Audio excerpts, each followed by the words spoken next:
Today I am doing a very special unhaul, a library unhaul. These are all the books that I'm going to be returning to the library this week. Hello and welcome back to my channel. I'm Valerie. This is the Book Nook. I am a writer and an avid reader, and I am sharing parts of my creative life to inspire yours. I love getting books from the library, but often I check out way more than I can read in a given setting. What is really nice is that our library system does not fine you for having an overdue book, which is really fantastic, but also kind of dangerous if you think about it, because I end up like holding on to books for a really long time thinking I'm gonna read this one day, but then I never actually get around to reading it. They do give you a warning if there's a long wait list, and because I am a good literary citizen, I do try to return books that have a long wait list at the library. What I thought would be fun, kind of a ridiculous video, is to unhaul these library books. Often we are unhauling books that we have purchased or gotten as gifts, and we are sending them out into the world, whether giving them to friends or to little free libraries or perhaps selling them online. But in this case, I'm unhauling library books. I'm just returning them to where they belong so someone else can read them. I haven't done a library haul recently. I haven't shared which books I've brought home from the library, so I thought this would be a good opportunity to talk about what I have been checking out, which ones I've been reading, and which ones I've been avoiding. I'm gonna start with the two that I actually read. I'm returning The Warehouse by Rob Hart. This is a near future dystopian novel set in a corporate environment. It's a thriller that examines the morality of labor exploitation. It is not a favorite read of mine. I do think that the author could have pushed the boundaries a little bit and challenged the status quo a little bit more,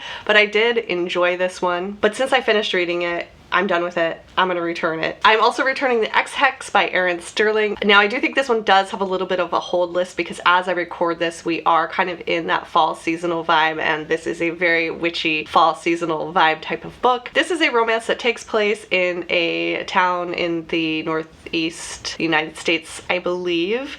It features a witchy woman and a witchy man and a curse and all the hysterical hijinks that they get up to try and break the curse. Very cute, kind of steamy, really fun if you are looking for a romantic witchy read for the season. Those are the two that I read from this stack, and now the rest are books that I did not yet read, but I need to return them, and here is why. I have two podcasting books. One is How to Start and Grow a Successful Podcast by Jilly Smith, and the other is Podcasting for Dummies, classic for dummies book. I picked these books up as research for a novel that I'm working on. I was exploring the idea of one of my characters being a podcaster. I am no longer going to be doing that. My character will not be a podcaster, and so I am done researching podcasts. I don't think I'm going to be starting my own podcast anytime soon. I have YouTube. I have you all to keep me company.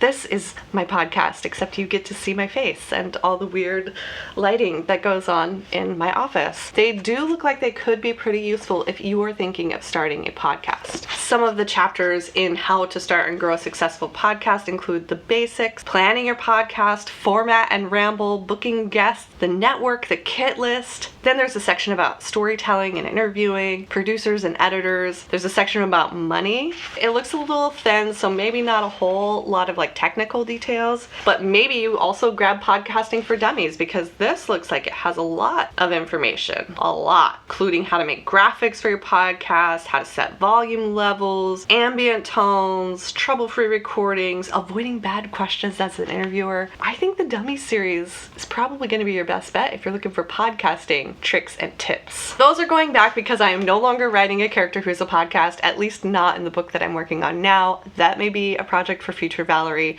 in which case I can always go back to the library and check these ones out. I also checked out Severance by Ling Ma, and I started reading this one, but I think I'm going to return it right now. Not because there's anything wrong with the book. I'm actually kind of enjoying it. I checked out the audiobook and was listening to the audio, switching back and forth, and I think I actually would prefer the physical version, reading the physical book. It is a more literary, slow-paced, character-driven, writing-focused, writing-forward book, if you know what I mean, if that makes sense, where it can be difficult to follow in the audiobook and difficult to really get into the vibe of the book with the audiobook. The audiobook narrator is doing great. It's just one of those books that I think I want to read with my eyeballs.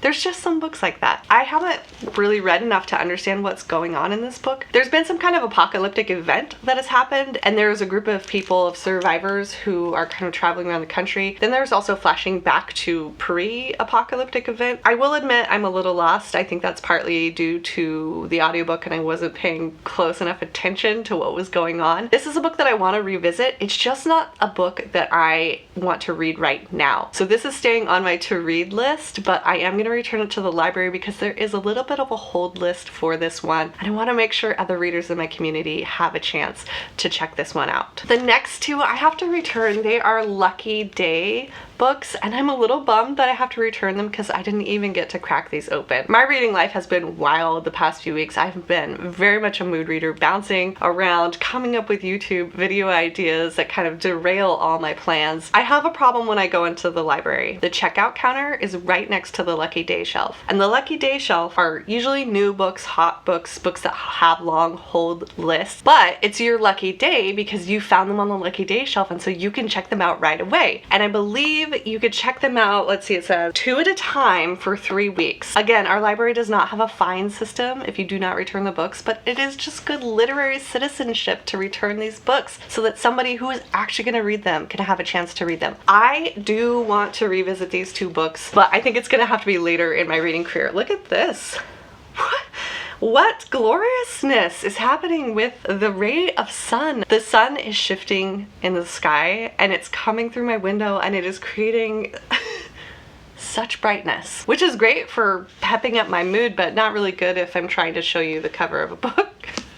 Let me move over here, but then it's in my face. We're just gonna roll with it. The God of the Woods by Liz Moore was one of the hot releases over the summer. This is about a summer camp. It is about a teenager who goes missing in like the late 70s, I believe. She is the daughter of the owner of the camp. She is not the first person to disappear at this camp, and so as the search for her progresses, all these secrets begin to unfold. Layered mystery novel set in this blue collar community. It is a really thick book, but I have enjoyed Liz Moore's writing and I think I could really get into this one, but I want to have space for it. I want to be able to give it the time that it deserves. And right now I am just reading kind of horror fiction, spooky books. I am reading haunted house books. I am reading so many things and don't really have the time and the energy that I want to give to this book. This is the kind of book that I think I would really like as long as I'm in the right mood and the right setting for it. So I'm going to return this one, keep it on my to-read list, maybe look for it when it comes out in paperback and buy it and read it then. I am a little disappointed that I didn't get to it before I need to return it. The other Lucky Day book I picked up is called The Creative Act, A Way of Being by Rick Rubin. This is a book about creativity. And you know how I feel about creativity on this channel. This seems to be a collection of small essays, small vignettes, thoughts about creativity. One of those books that might be good to have on my shelf to just take out every once in a while and read 1 essay or 2 essays whenever I'm feeling down or sad or happy. You can read essays about creativity when you're happy. Something that would be fun to have as like a little inspirational book on my shelf. I was kind of hoping to read some of these essays to see if I wanted to own this book, if I wanted to have this book on my shelf to pull from, if it would be one of those books that would inspire me, but I just haven't had time to do that. So I'm gonna return it and I'm gonna see if book serendipity happens. If this book comes back into my life in the future, I'll know that we were meant to be. This is a lot of books. Thank you, library, for being amazing and letting me check out as many books as I want. When I was a little kid, I would just bring home the limit. I don't know if it's like 20 books, 25 books, it was something big. And I would just bring home this huge stack of picture books and middle grade readers, and the librarian would just be like, "You sure?" I'm like, "Oh, don't worry, this is gonna take me like a day." So here we are back again. I'm returning all of these books to the library this week. That's the library on haul. I would love for you to tell me what book you have on hold currently at the library right now. Let me know in the comments what you have waiting for you at the library. Thank you for watching. I'll see you next time.